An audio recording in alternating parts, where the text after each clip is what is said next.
I actually think about it a lot recently, just because it's a topic I like to explore. But I don't know. I don't think of it as gender, as female, male in the scientific way. I think of it more of an energy that we embody, that we all have.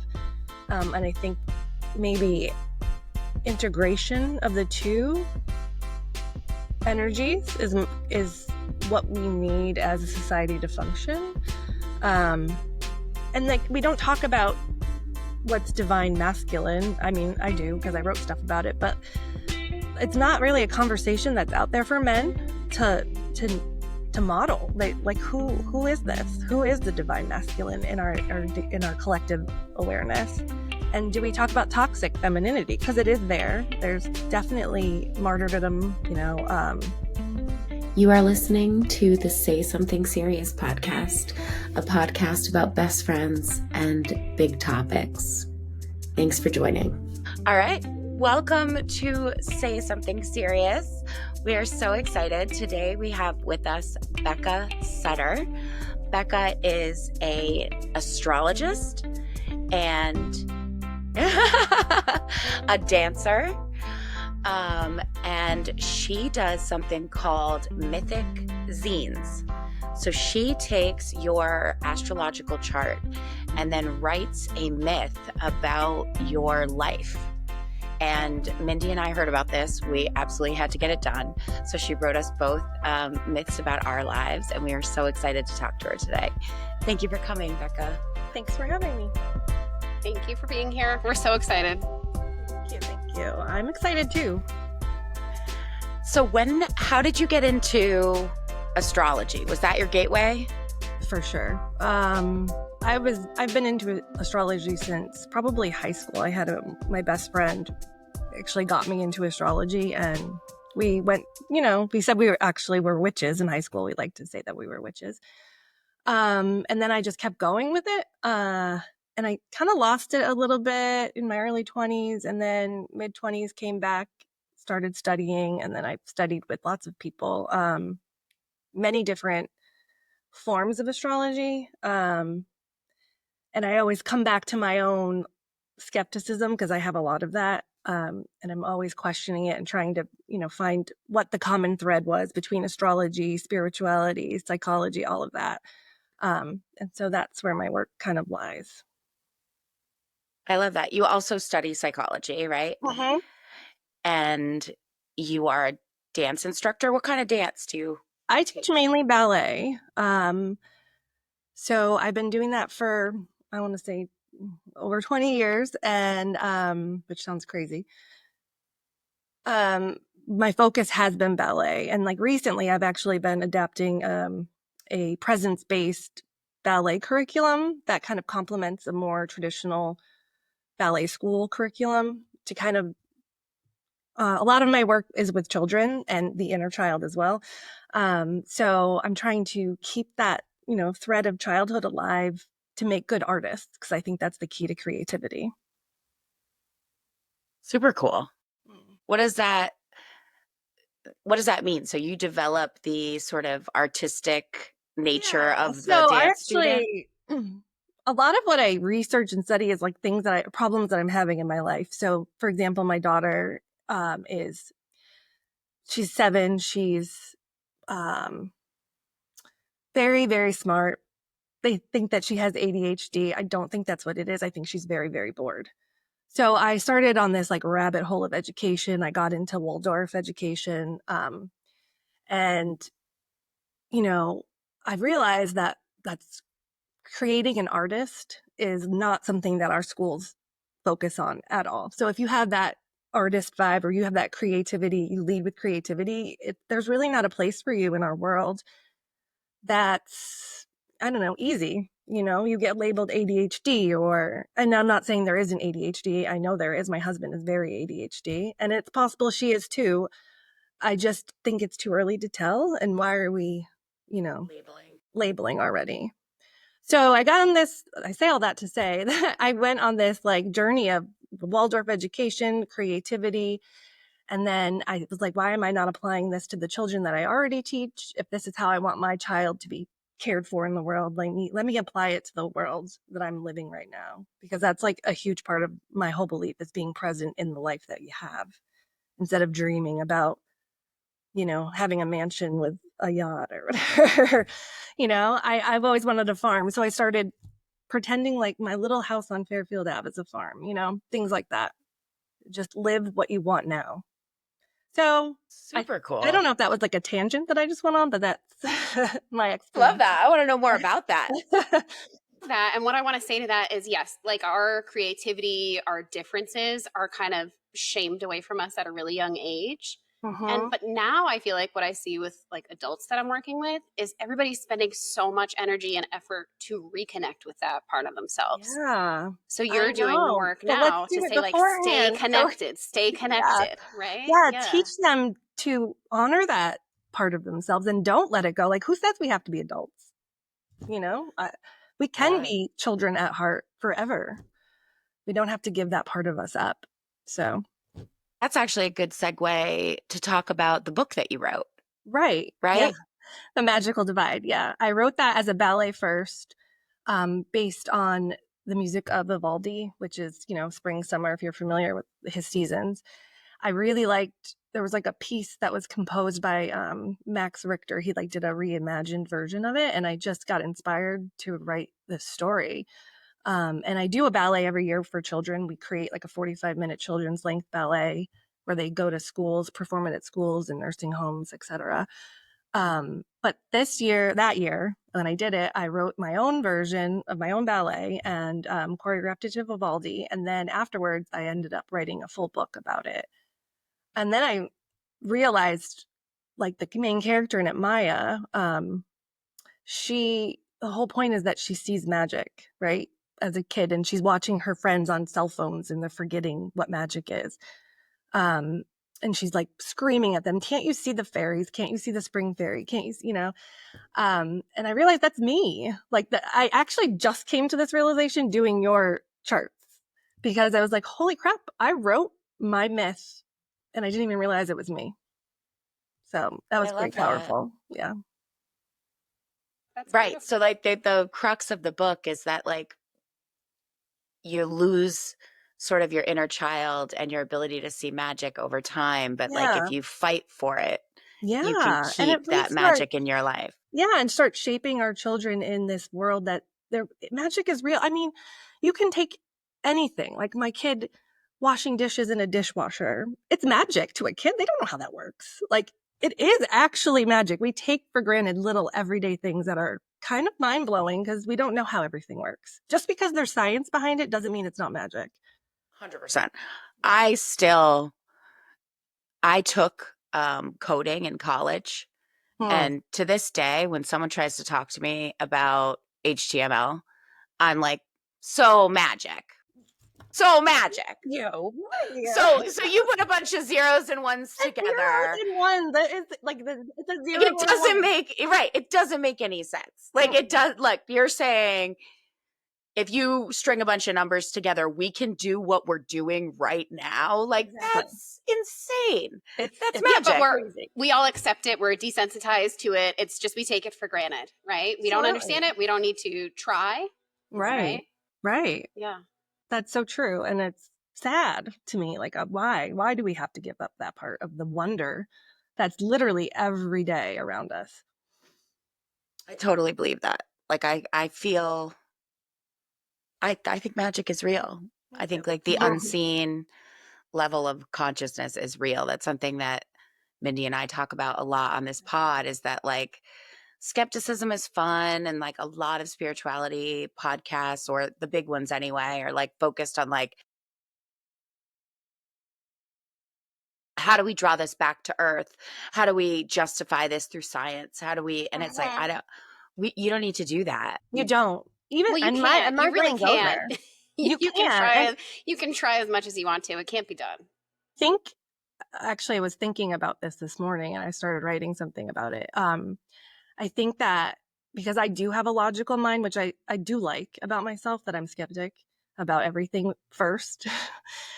But I think a lot of what I'm realizing is it's just discernment. Like, we need to teach spiritual discernment, because there's so many people out there. I was watching your podcast last night for Jody, and you said something about how everybody's a coach, right? And it's so true. Everybody's like a basket weaving coach. Like, what is that? But so as consumers and as people that consume media and we pay with our attention, we need to teach people how to discern. Like, are they speaking their own truth, and are they selling you a problem, or are they selling you, a fix or something that you actually want, even? Because I was so guilty of that for years. I would buy like spiritual programs, and really it's like you can't sell that. You have to figure it out yourself. Yeah. Right. You have access. You have your own access. Absolutely. So like showing people, hopefully when they're young, how to access it and, work with it, I think is my key. cheat code is like, I believe that everybody in this world, the real ones, have come here with like a mission, right? And a skill set, and that they're meant to share it, right? And Mindy and I have talked about this before. The way you can tell for me, like whether or not this is something worth doing is it a product or a service that is contained? Or is it a cult that you're joining? Yeah. And is the thing that they're telling you to do something that makes you more or less dependent on their services? On them. Yeah. Absolutely. Because like something like what you did, like we paid you for an isolated service. We wanted you to look at our charts and write us one of these beautiful myths, and we take that, we get to keep it forever. We get to read it and reread it and see what insights it has for us. And you also give like some amazing, like sort of extra work at the end, like if you want to explore this. Spells and questions, journaling prompts. Words, and it's magic, like this isn't like something that I get in my email and then you say, but if you really want to know more, join my 8-week program where I'll activate your mythical, bullshit like that. It's like, it is a solid thing that you were gifted from above to be able to do for people. Yeah, I feel like it's designed to bring you back your own power, and hopefully, like call on Nara or Naira, when you find yourself in those patterns, that you want to break. Kind of like how you call on Merlin, like that kind of energy. That's like an energy. Basically. Yeah, and there's no I know better than you energy. There's like, this is what is presented like with your birth chart. This is some of the beautiful stuff you can use to your advantage by connecting with yourself and connecting with some of these questions or some of these like threads of story. Right. But it's a tool for self-connection. It's a tool for deepening your relationship and understanding to yourself. Yeah. Which is, I think a lot of the spiritual content that we're talking about that can be negative is really actually intended to pull you away from trusting yourself and trusting more in somebody else. Absolutely. Yeah. Keep buying. I did a lot of crying yesterday while I read mine, in a good way. I'm a crier. I love to cry. But like, it was beautiful and profound and powerful, and it's really amazing to see, like, you break it down into different sections, and there is like a full comprehensive story that plays out over the course of it. And that's what the reflection questions I gave you guys, because you honestly too were the first people I didn't really know that well. Like, I know Erin a little more, but so it was fun and challenging for me, because I was like, I didn't know really what to ask you and what memories you would pull up, but I wanted to put you in it as well. And like, I'm glad it worked out, because I was thinking, maybe if I alter it in some way, do I do sessions with people so that their memories can be more a part of the myth? So I'm open to feedback on that as well. What you guys think? I thought it was lovely. Good. Loved it. Even the initial email, like as soon as I read it, I was like, wow, first of all, she's a writer. This is amazing. Even just you're like, this is my insight just from looking at your chart. These are my questions for you based on the insight that I have. Yeah, because I was really trying not to lead. I didn't want to lead, any sort of, I don't know. I love that it's like there's a partnership in this that you use, that Yeah. like being able to insert a little bit of your own life into the story just kind of validates more what it is that you observed in the first place. Mm-hmm. And it makes it hit really on such an emotional level. I'm glad. Thank you. Yeah, it's a cool process. So she takes your chart and she can see things in your chart, like, oh, this is somebody that struggles with communication or being seen, right? Like that's the stuff you can pull out of astrology. But then you get this email from her that's like, tell me about your first memory of feeling like you had something to say but not being able to say it.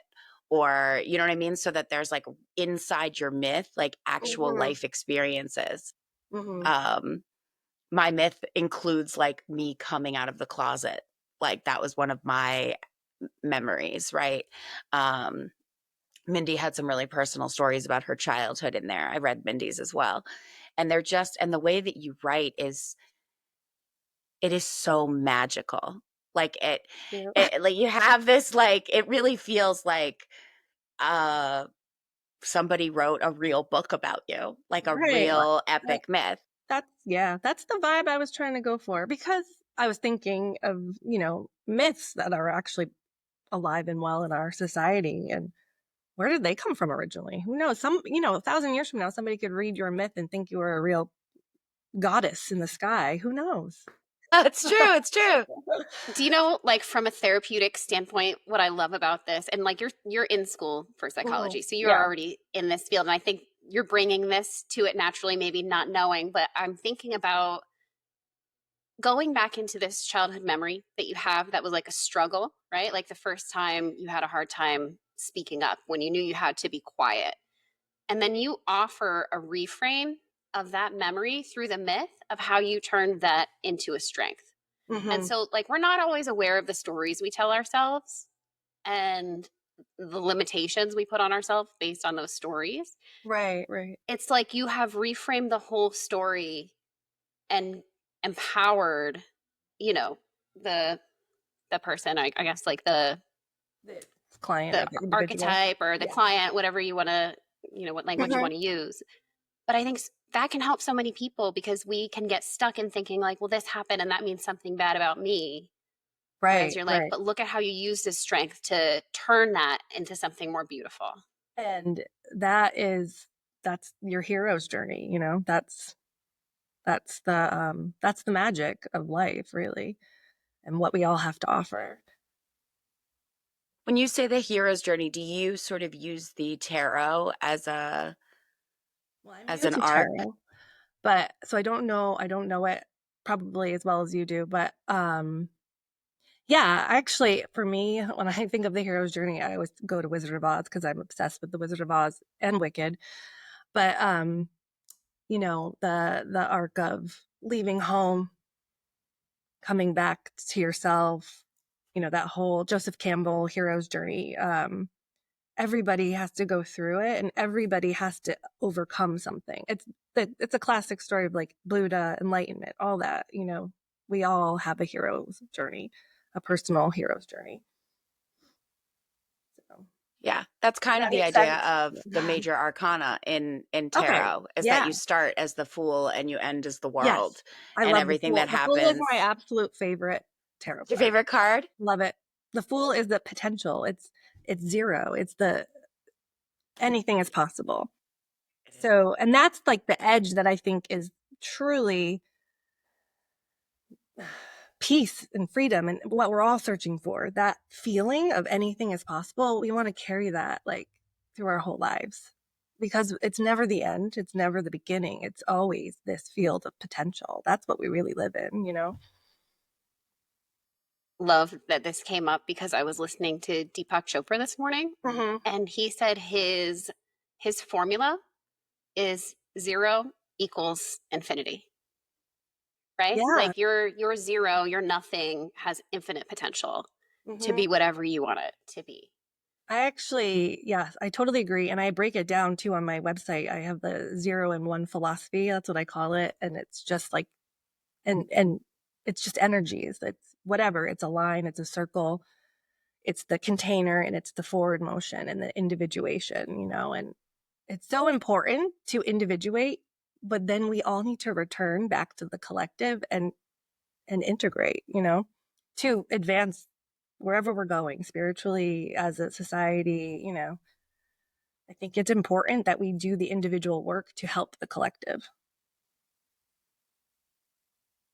Yeah. For everybody listening, it's myinfinitethreads.com is the website where you can see Becca's philosophy, and you can get in touch with her if you want a hero's myth written about you through your astrology chart.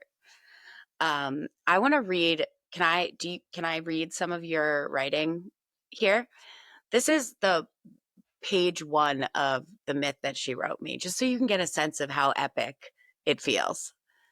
There was once a girl born beneath heavy skies, not because she was broken, but because she carried something electrically whole.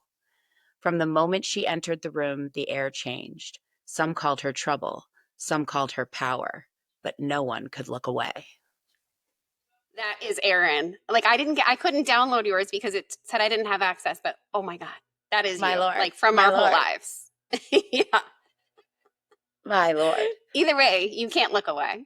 Yeah, You're either gonna love her or get into conflict with her. Like, absolutely. that's And that what was it's gonna be. my experience with you. Like, I feel like it's giving a language to the energy of the person, kind of thing. Because Yeah. I realized I can feel energy very well, people's energy.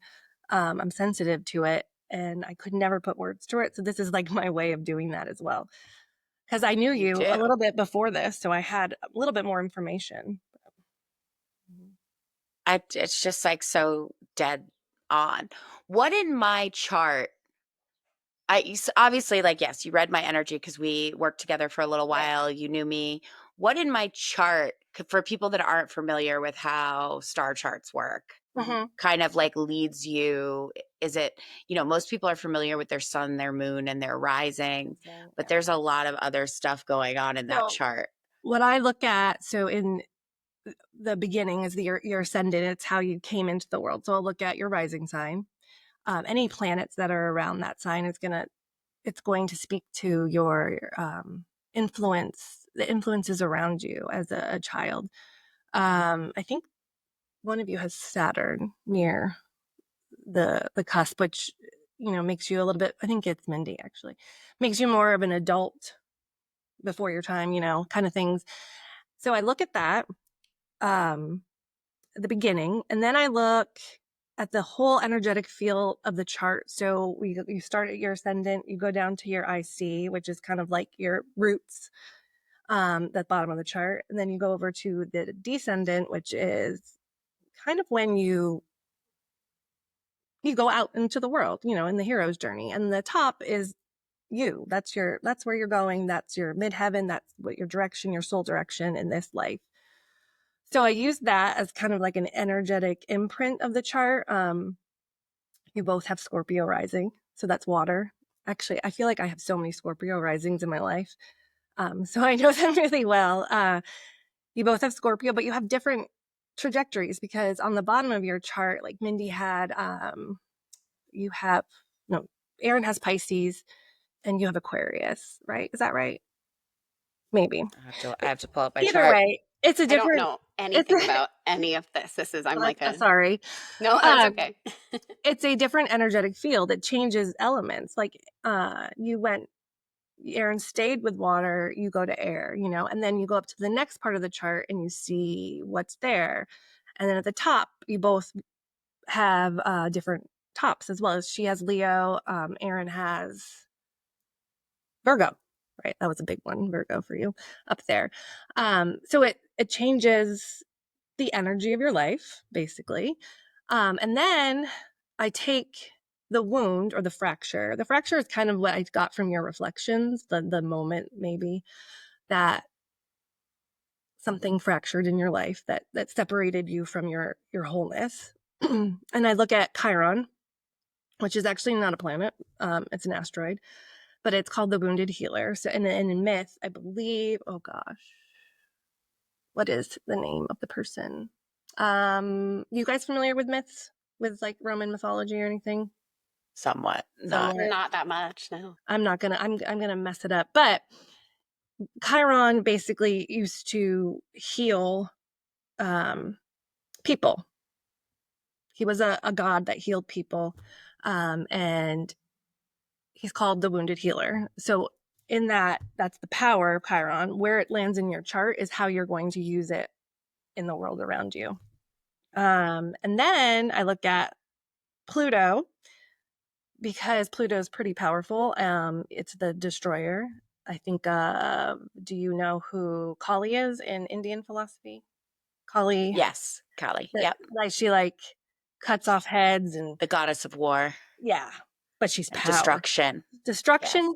because it's necessary. You know, it's not a bad thing. That destruction is going to define you. And that's your power. That's like where your power comes from in your chart. So that's basically how I work around the chart and and then I look, obviously, your sun, your moon, those are important, but they're not necessarily the story of the chart. They're just pieces of you. Very cool. Every time somebody people are always like, are you into astrology? And I'm like, I'm into other people being into astrology for me. Because it is really like, when you look at that chart, it's another language. It's another language. It takes you decades it takes a person who studies it decades to understand what all these symbols and degrees. It's a lot of math. It's planetary placement. I'm like, it's not my path on this planet to spend a decade learning that, but I am surrounded by people that have done the work so that I can benefit from that knowledge. And I think for me, like, I studied it for 20 years probably at this point, with lots of different styles of astrologers. And there's like concrete traditional astrology, which I appreciate because my logical mind likes that. And then there's evolutionary astrology, which I also appreciate because I like magic, and, and big themes of life. And we all have a purpose here, right? It's not written in the stars. There's choices we have. And I kind of meld both of them together. And then when I realized that I don't have to follow anybody's path, I can kind of make my own way to read astrology. When I realized that I could feel astrology instead of trying to understand astrology, that's when it clicked for me. And I don't know if that makes sense for anybody else, but it really, like, I was like, oh, I can feel this. Like, I don't have to remember all the facts, and I can feel the energy of the chart. So I think that's like a superpower I have that I've recently discovered. That's my magical superpower. Totally. That's like what unlocks it, right? Like, I spent decades reading all the tarot books, right? And it's like a bunch of memorization essentially. And then you're putting the cards down. You're like, I think this is the story, but it doesn't really unlock for you until you realize, like, they're communicating with your soul. Like, this is a translator from source to you, and you have to feel the story. It's not, and all that knowledge matters. It helps. It triggers you need things. It as a foundation, but right. To get creative with it, you need to feel it. The confidence. Yeah. I have my own spread. I don't use the Celtic cross. Tarot, because I want to learn it.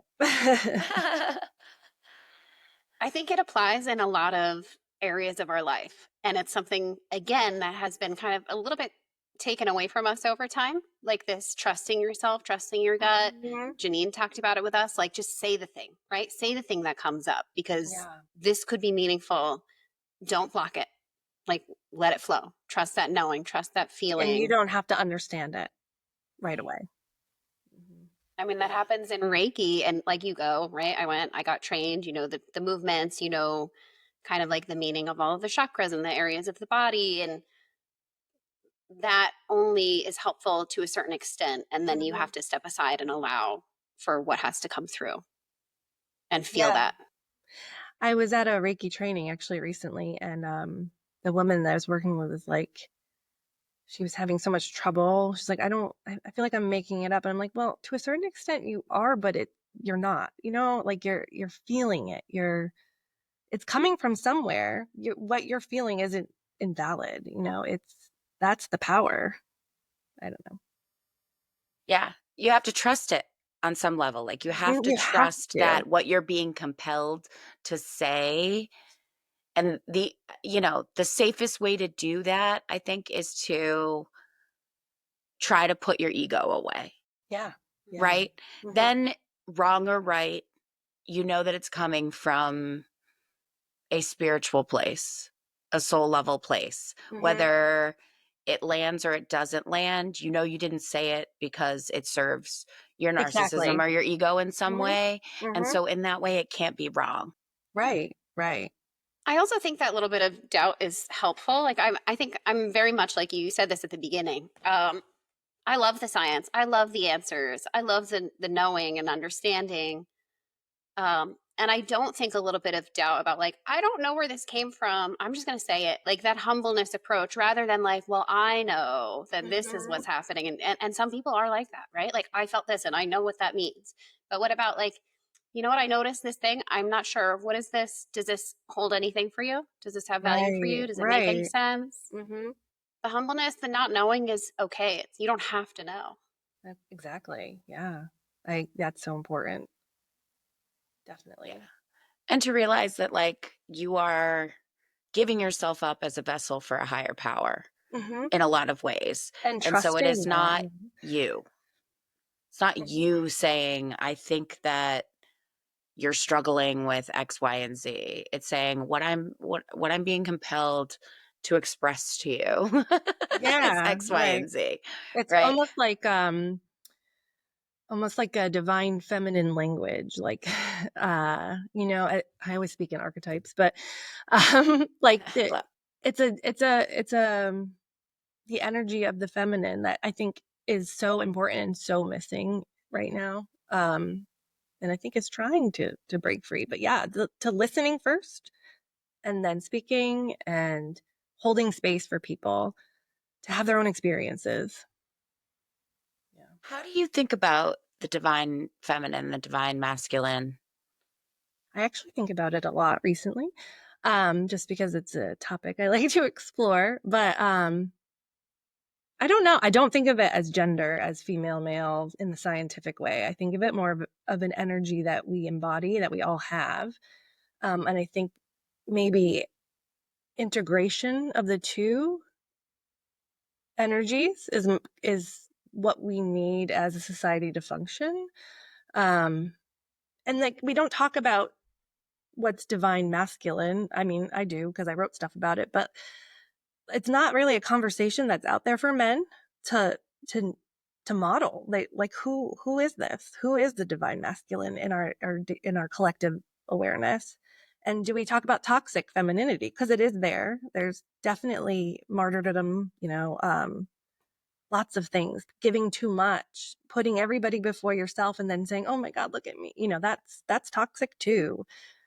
So I think knowing what they are and not making them male, female, but more energies and integrating that in our world and in our daily lives is important.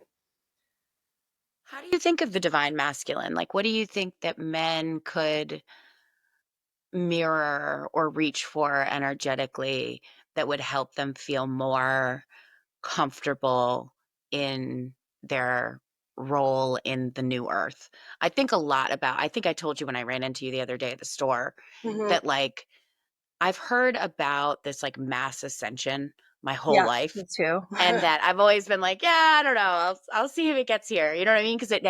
But in the last like year, 2 years, I am more and more convinced that it's happening. Like everyone around me is diving into their subconscious, trying to connect to the divine source. Like it is everywhere all of a sudden. Yeah. And it was a slow build for a long time, but it feels like it's exploding right now.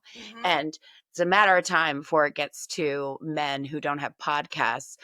What do you think those men? What do they need to hear? Yeah. I think a lot of it, I think it's starting to be modeled, honestly, in Disney. Like if you look at, have you watched Frozen? Yeah. Okay. Kristoff is a pretty solid example of divine masculinity in the fact that he shows up no matter what. When Anna in the second one you can tell I watch a lot of, Disney movies. I have 3 girls. But when Anna in the second one, she's like fighting these big giants or whatever, and she says, he comes over and he's like, how can I help? That's the first thing he says, even though he's mad at her because she left. She was, he thought she didn't want to marry him. The first thing he says to her is, how can I help? He's holding space for her, not his assumptions about her. So I think a divine masculine energy is maybe waiting before you take action, pausing before you yell.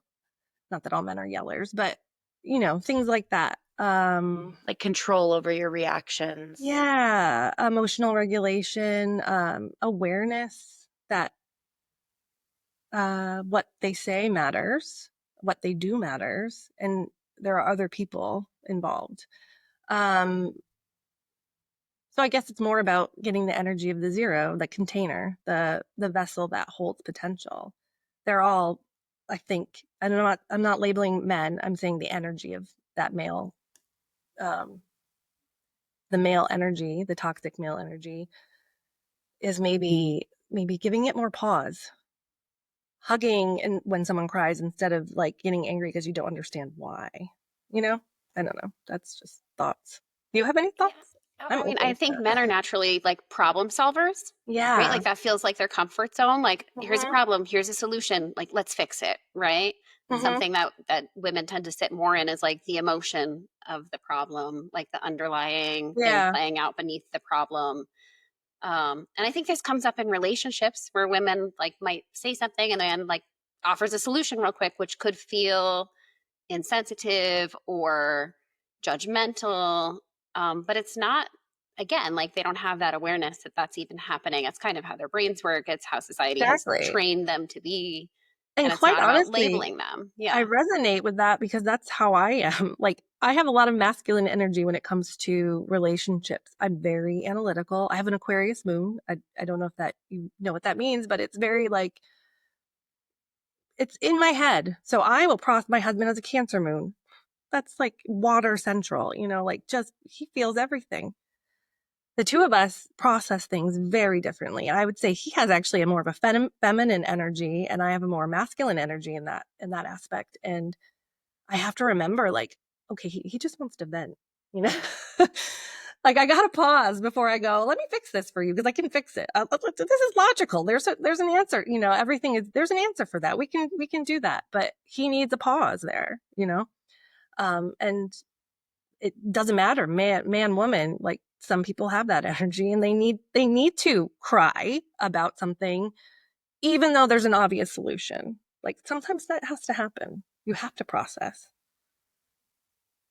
Yeah. I love that you're bringing it back to that masculine energy doesn't mean it belongs to a man, right? Like women contain aspects of masculine, women contain aspects of feminine, and men both as well.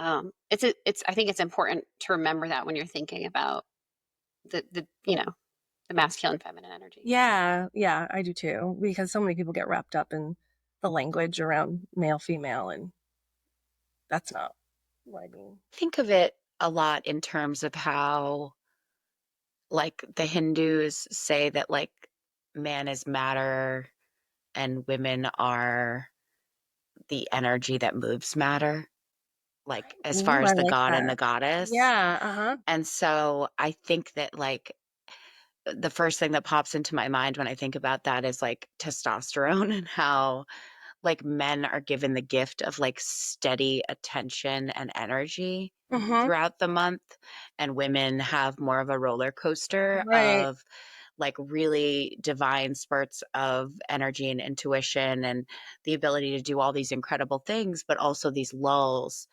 And I think when I think of what the divine masculine is in a healthy way, it's like men creating that steadiness, like with that Mm-hmm. Mm-hmm. natural. The When we do get strength. into male female, I do believe, like, I have a lot of masculine energy. I think I believe we carry both. But when I Yeah. think about like men's role in society and what the crisis that we see in it, I think, like, if they could envision themselves as like the steadiness of the world, Yeah. rather than like That's the beautiful. protectors and the Mhm. attackers and the earners and all these like kind of capitalistic things that we've put into their minds. Yeah. Like what they're there to do is create steadiness in the home so that women can bring Their strength creativity is and their in the quiet creation. knowing that they're there for you. That protective, they don't have to. They don't, but it's there, knowing it's there. Yeah, that's beautiful. When someone says something, you could read it, but the way someone describes it, somehow it clicks. Like you just said that, and I was like, oh yeah, that's beautiful. The philosophy, the Indian philosophy. It's so Yeah. true.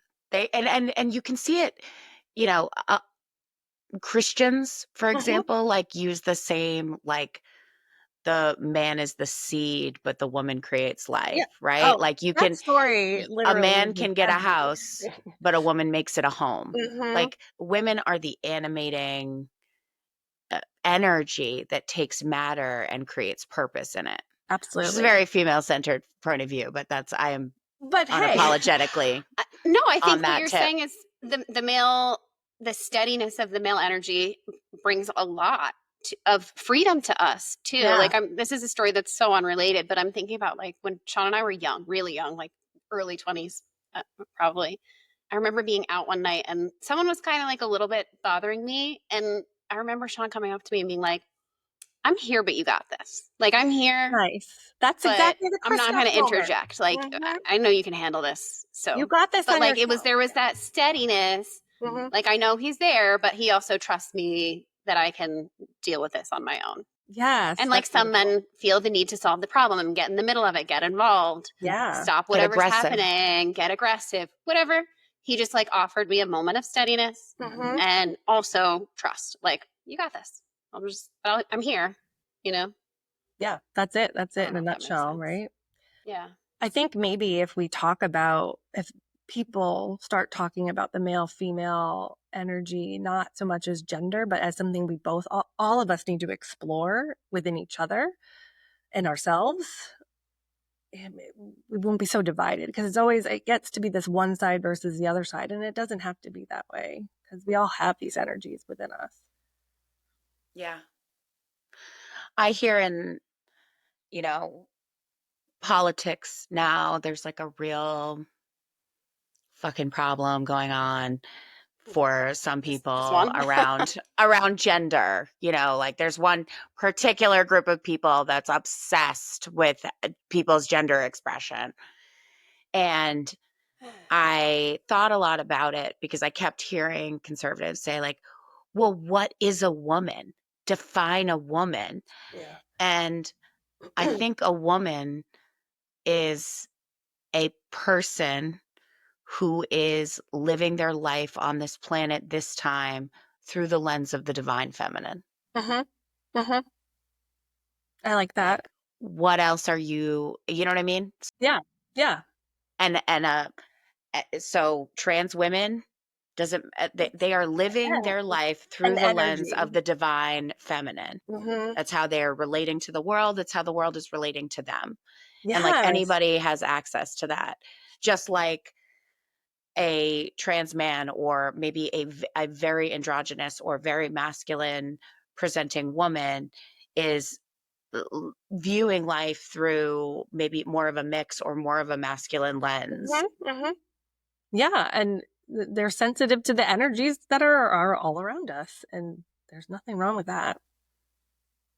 And when you accept that those energies live inside both of us and that, or both of them live inside of us, and that I don't even think it's necessary that they exist in balance within us. Yeah. Like, I don't Mhm. think we're all here.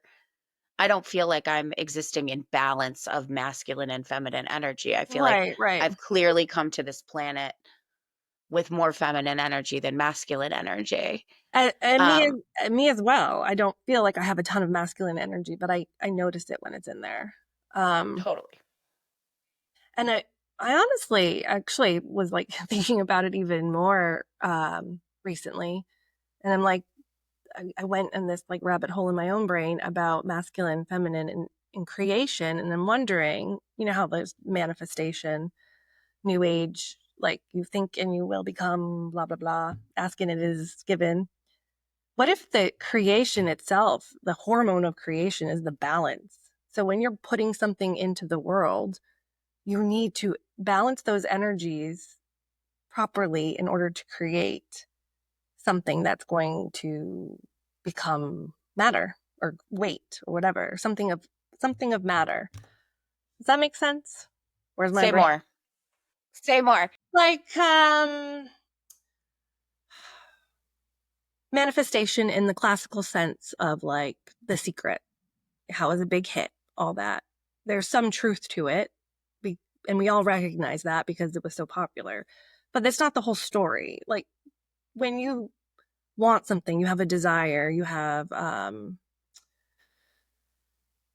a wish, you can say it, you can put it out there, but the energy of physically doing it, then maybe that's where I'm getting at, because I'm just discovering it as I'm talking. But like how I live in a farm on Little Fairfield, it's not a big farm, it's not, but you do it now. That kind of energy is masculine in a way. It's not just thinking and holding onto an idea. You have to start doing it. And I think that teaching is out there, but I don't know that it's out there in the way that I see it in my head as energy, as a mix of male, female, creating in the world.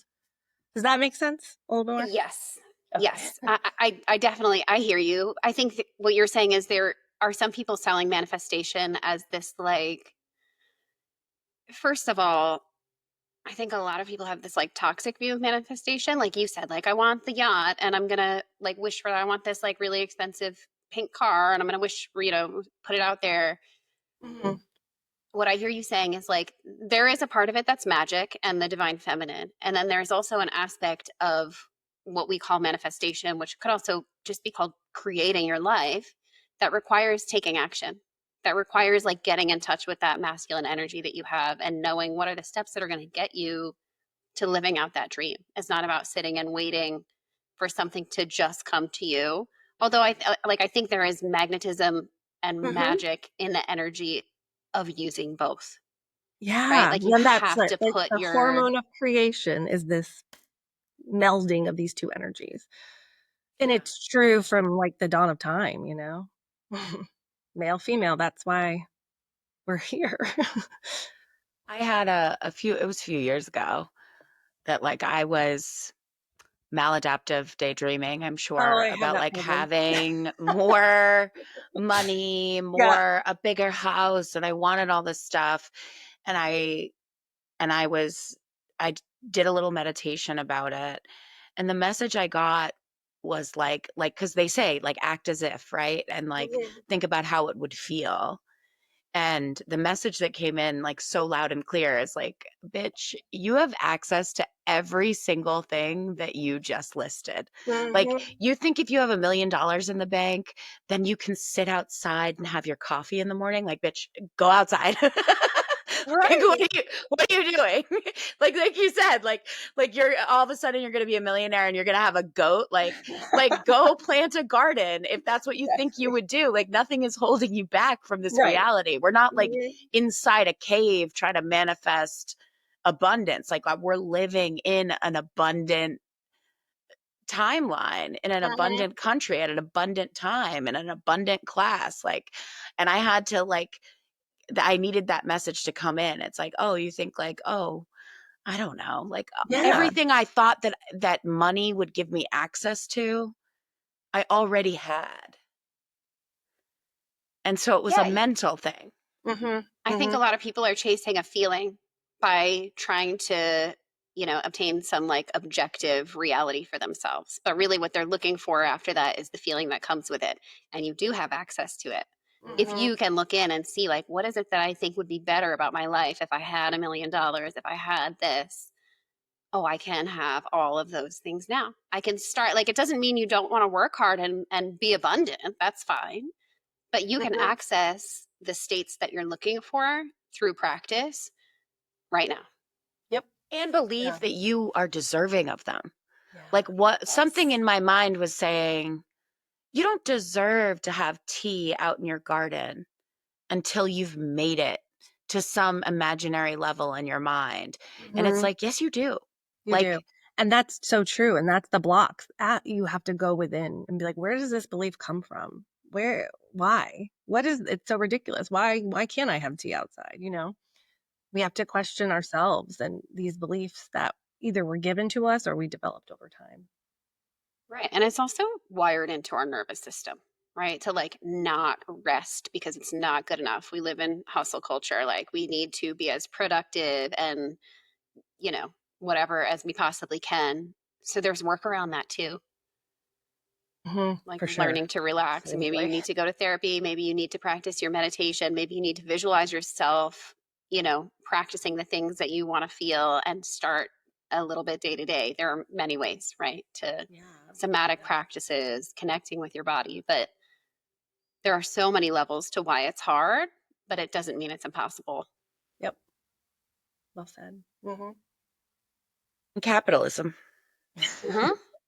right? Yeah. Like it's designed to make you feel like it's never enough and you're never safe. Yep. And because it'll make you work hard and harder and make you do more. If they never give you access to safety, then they can exploit you more and more and more. And And this like is you why we do, need to start a revolution. I am all about it because I agree. We are secret right? slaves. It is right. And it is very masculine. The idea that people will be lazy if they are cared for is something that like women intuitively know is not true. That's a We good know that when insight. people are cared for, they thrive. That's why women owned businesses do so well. That when women own businesses, the overall well-being of their employees is better. Because the idea that like you need to make people afraid, that you need to make people feel less than, and that is what's going to motivate them, is a bunch of male capitalist bullshit. When you give people health care, when you make sure they feel safe and secure, that is when their energy is activated, when their creativity is activated, when things get better. And for some reason in this entire country, we have created a system where we make people feel on the edge all the time, as if they weren't, they wouldn't produce the way that Americans produce. Right. And it's a fucking lie. Clearly, it's not working. Right. Well, the reality is if you're not safe and not settled, you can't produce creatively in a way that can actually impact and change the world for the better. I mean, you can, right? But like it's much harder. It's much more harder. difficult Yep. to create from a place of non-safety. Absolutely. I had that argument with my therapist years ago because I had so much of that mentality, like have to be productive, can't sit down, can't rest. Like I don't have time for art, right? Like it was very judgy. No, this is something I struggle with regularly still. Very judgy and coming from a place of envy. Like I wish I could sit and do that, but it's so got the time. hard. Yeah. And she kind of like pushed back on me because she's an artist and it hit something within her, and we came back, revisited it the next week. And I'm like, this is not coming from a place of thinking that art isn't worthy. It's coming from a place of frustration that I can't feel safe enough and settled enough to access that part and believe that it matters. See, and that's like ties it right back to the inner child. Like, why? We got to find those parts. Why are we throwing them away? And for who? For what? Yeah. Billionaires. Hmm. That is why I think our generation who are like living an empty life inside. Exactly. Right. We know them. They're sad. They're not sad, all of them. people. I can't. That seems very judgy. There are plenty of people who have a lot of money who are doing amazing things in the world. I'm sure. And who are in touch with their creativity. You can tell I'm making people, like a judgment. But when someone oppresses as their natural state, then they're not living in a very good. Their inside world is not good, right? Hopefully, they're not completely broken beyond repair. But if you're out there oppressing, you cannot be happy, right? Well, you gotta, right. And if you're thinking And this is a place, I think our generation will solve this problem. I think there's no way When you around say it our at this generation, you point. say Like millennials, right? millennials, like Yeah. millennials and Gen Z below. Like, I think that we have now lived in a sort of end stage capitalist hellscape where so many of us have not had um, regular access to healthcare. Right. That like we will be the generation that gets healthcare for all. Like when Thank these God. boomers die, Yeah. we will be the generation that's like, yeah, people are still going to work if you let them go to the doctor. Like, that was the dumbest idea ever, that help, like allowing people to get basic healthcare was going to make them lazy. Like, that is such a delusion that we've Doesn't make any lived with sense. since Yeah. I don't know, the 80s. As long as I've been alive, I'm listening conservatives tell me that if you make sure people have healthcare, they won't go to work. And it's like, millennials have been working with no healthcare and with healthcare. It doesn't change it. It's just whether or not we're healthy or not. And I think that's one thing that we will solve in this generation, is that when we get into Hope so. power, they'll be like, come on, like, Right. It's you like think some people should die on the street? Like, get a Do you grip. feel like we're in that like end of life of this like political system? Not, I don't know, even know the word, I but kind like of belief system where that we're getting that like big backlash, kickback as hope they so. like are losing grip on the power, and you think it's going to shift? Yeah. Is that what you're saying? I Yeah. think They more call it the people- extinction burst, right? Yeah. Have you heard this? the Becca's on extinction- TikTok. I know I she's am on heard it. TikTok, yeah. The extinction burst is what they're calling like this moment in time. haven't It's like heard that. when it's a scientific truism, I guess, that like Uh-huh. right before something dies, it lashes out. Oh. Yeah. Okay. Yes. Okay. And so like this way of thinking, it's on its way out. and that's why it's so loud and so ugly right now. Only thing I worry about is that there's not enough people revolutionizing. Like I feel a fire under my butt to do something. Like, I just don't know what to do. I feel like that's a sentiment that's out there a lot. Like, I don't want to live this way, but I don't know what to do. And I don't know how to fix that. I think that's forming. I hope so. I want it to be forming, and I want to find out where I sign up. I mean, I think you're doing your part. Like, we have to put value in what we're bringing to the world on a small scale. Feels like a small scale, but like the work you're doing is healing work, right? You're offering openness, connection, self-reflection for people. That has value in how people connect differently with reality. Like, you are playing your part. Maybe it feels small in your interactions, but yeah, it's I bigger, know. I think. I mean, that's the whole point of what I'm teaching, right? It might feel small, but everything. I think we're creating space to be the alternative when a lot of these people inevitably realize that like hate and anger didn't solve it. Right? So like when these people realize that they are still not in a better economic situation, and that maybe they're in a worse economic situation, and that their hate and their anger and the things that they endorsed in order to like lower the price of bananas was like didn't solve the problem, right? We are here to create a welcoming space to say like, what if we created a world where like we all took care of each other and loved each other? Can you envision that? Can you join us? Are you willing to join us now that hasn't worked? Yeah. And I think that's the stage we're at with that whole like fuck around and find out thing is like, we have to let them find out. And it's really hard. I mean, I think that on things like abortion, right? Like I spent fucking 20 years sending $20 to fucking Alabama every month because somebody was trying to take away their women's health care. You know what I mean? And apparently they don't want it. Okay.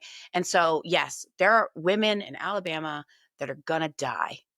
You know what I mean? And I didn't want that to happen. They're going to bleed out because they're having miscarriages and their babies still have heartbeats, and they hated feminism. And now that's going to be their reality. But that reality needs to sit with them.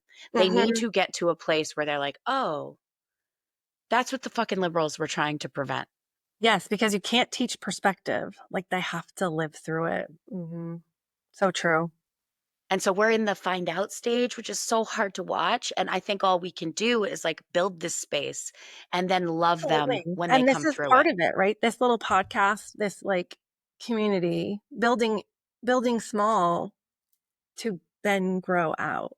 I think that's really important. I think it's important to know what you have in your local community that you can where you can turn. Everything doesn't have to be so big, I guess, you know?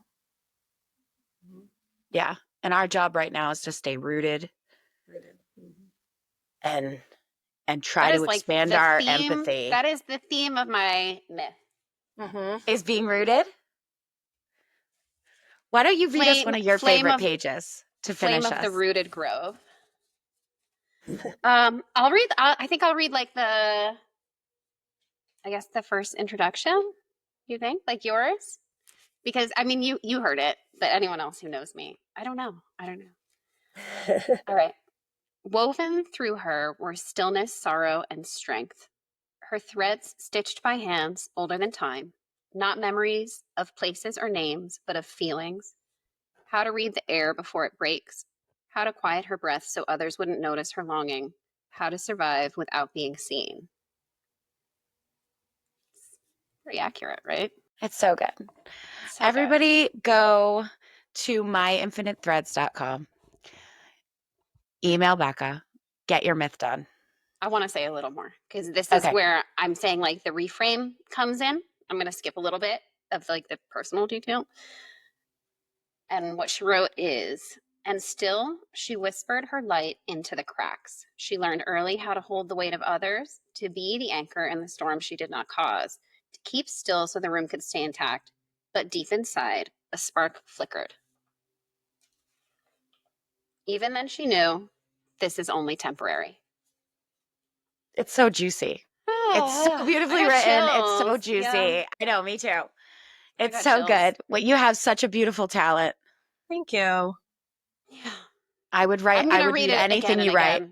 Yeah. I write a lot on Medium and Substack.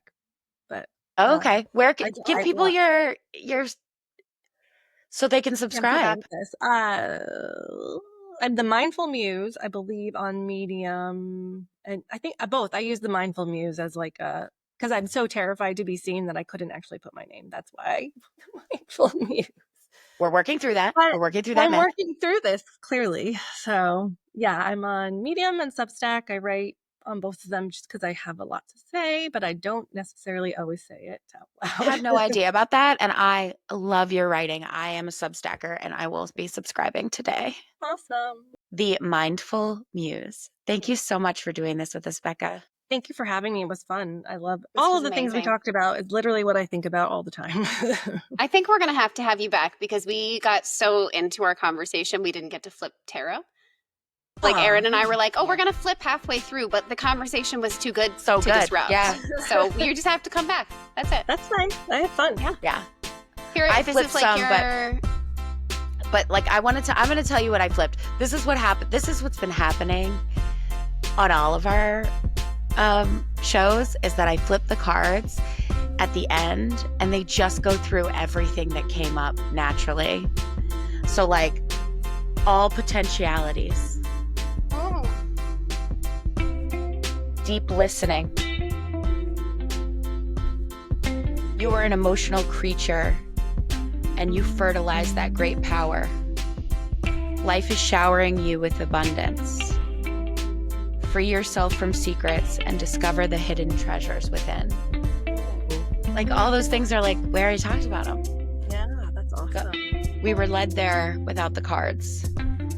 Cards are mocking us. Or confirming.